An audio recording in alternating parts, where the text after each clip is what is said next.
Olá pessoal, professora Adriana Cecílio aqui, passando para comentar essa situação muito triste que apanhou a todos de surpresa na data de ontem, as denúncias de assédio sexual contra o professor Silvio Almeida.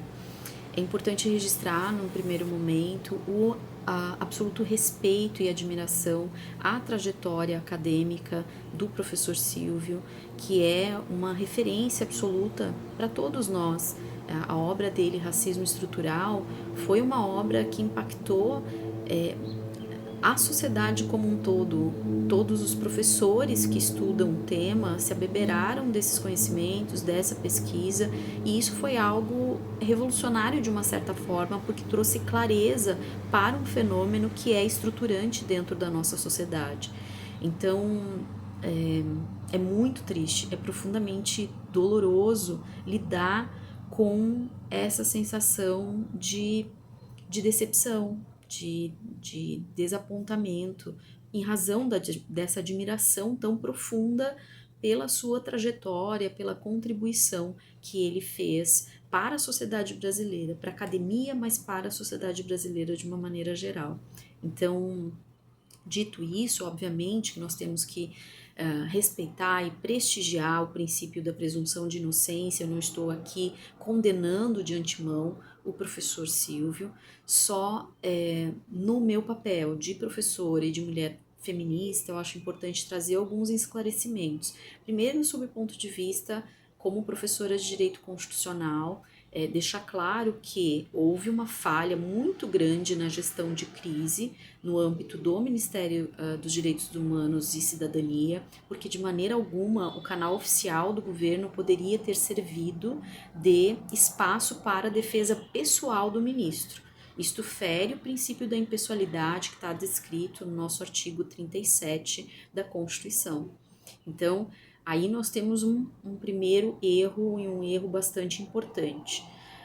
A segunda questão nos crimes de assédio sexual, esses crimes eles ocorrem em geral entre duas pessoas. Então, essa dita prova que na sua fala, na resposta que o professor trouxe, que ele reclama a existência, tem que haver alguma prova. A prova é a palavra da vítima. E essa palavra da vítima, essa análise do relato dos fatos, isso é feito no âmbito de um processo.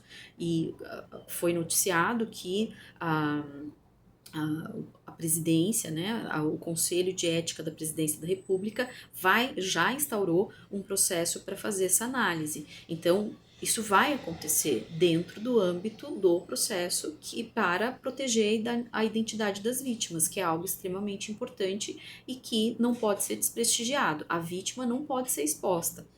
Né? E ela não pode ser julgada, porque sendo exposta é isso que acontece, a vítima acaba sendo julgada, que é o que está acontecendo com a ministra Aniele, que com certeza está sofrendo uma pressão muito grande. E aí a gente já tem um primeiro elemento, porque obviamente que todos nós sabemos o peso de uma denúncia como essa. Então, se não houvesse um fundo de verdade, eu quero crer que de imediato a ministra teria se manifestado no sentido de dizer que essa informação não é verdadeira. Então esse silêncio dela acaba falando mais alto do que se ela tivesse respondido que sim, a meu ver, é o meu sentir. Aí falando como mulher, não como professora ou como acadêmica.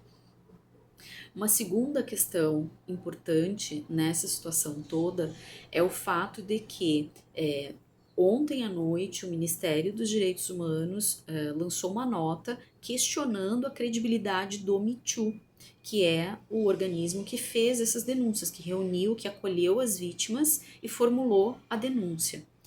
Veja, se o Me Too, de alguma forma, conforme está escrito na nota, tentou influenciar o processo licitatório para o atendimento do canal de denúncia, isso deveria ter sido apurado à época dos fatos. Pela nota, fala-se em fevereiro, março desse ano. O que foi feito em relação a isso?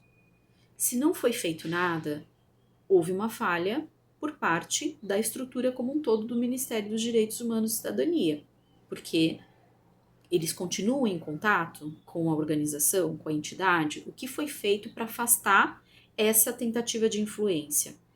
Se nada foi feito, aqui a gente tem um problema grave, né? E por que isso vem? Por que veicular essa informação expondo o nome de pessoas nessa nota de uma forma absolutamente irrefletida dos efeitos que isso pode causar dentro desse contexto, tentando desacreditar o trabalho da entidade através de uma denúncia que também não trouxe nenhuma prova e nenhuma fundamentação. Então, isso tudo, tudo, a situação ela só foi piorando, só foi degringolando. As respostas, a maneira de agir dentro do caso concreto foi a mais trágica possível. Então, houve uma completa falta de gestão de crise, principalmente por falta, em razão do Ministério talvez não ter essa estrutura que se demonstra extremamente importante. Então, saber que o canal do Ministério não poderia ser utilizado para a defesa pessoal do ministro, de maneira alguma trazer de forma um tanto oportunista essa denúncia contra a instituição, sem trazer nenhuma prova e, principalmente, sem demonstrar o que foi feito se esse caso grave, se essa denúncia grave, de fato, essa situação aconteceu.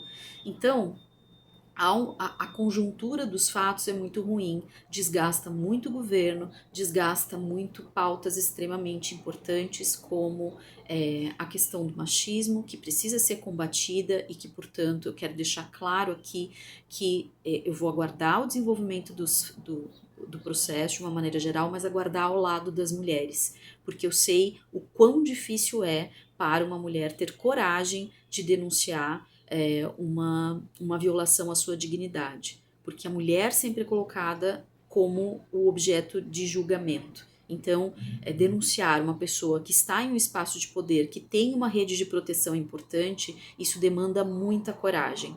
Então, aguardar ao lado dessas pessoas, respeitando a história e a trajetória do professor Silvio, que, a meu ver, num primeiro momento, diante de uma situação tão grave, de uma denúncia tão grave, talvez a saída mais honrosa teria sido anunciar que iria se afastar para aguardar o processamento do processo e aí fazer uma nota dizendo que está aguardando com tranquilidade, que tem condições de demonstrar que as denúncias não seriam verdadeiras, algo nesse sentido, uma parcimônia ao lidar, uma parcimônia altiva ao lidar com uma situação tão grave, ao invés de incendiar o governo como um todo, colocando aí umas pessoas contra as outras, a entidade, o ministério contra a entidade que está denunciando, tentando descredibilizar as vítimas. Esse é um caminho